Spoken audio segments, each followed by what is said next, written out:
Well, let me first remind you and remind the Liberal candidate that her government is spending millions of dollars fighting First Nations kids, survivors of residential schools, in court over their compensation. It should be doubled, not fought over.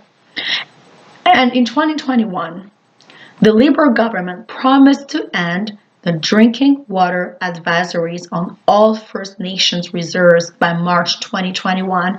And now, guess what? They're saying it won't happen until 2026. It is obviously not a priority to you.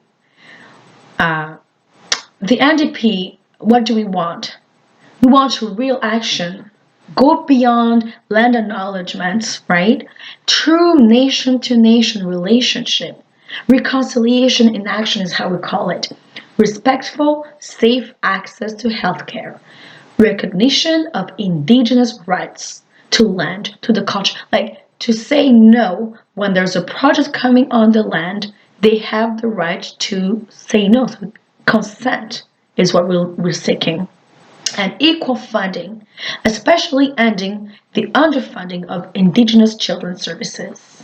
So, in short, we want to uphold Indigenous rights and advancing self determination, invest in children and end funding discrimination, close the education gap, foster thriving and resilient communities with clean water now, not in 2026. It's possible if we make it a priority, and strong public services.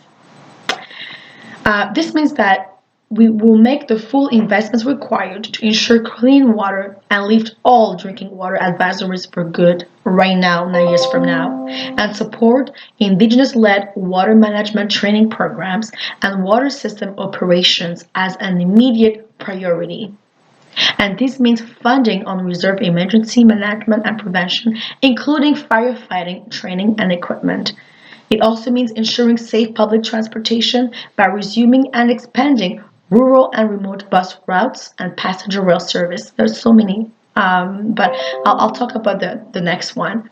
We want to honor Indigenous women, girls, and two-spirit people.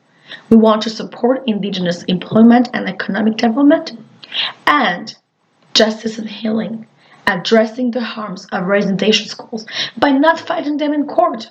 To start with that, a new Democrat government will support and fully fund community-driven solutions for healing, including projects similar to the former Aboriginal Healing Foundation.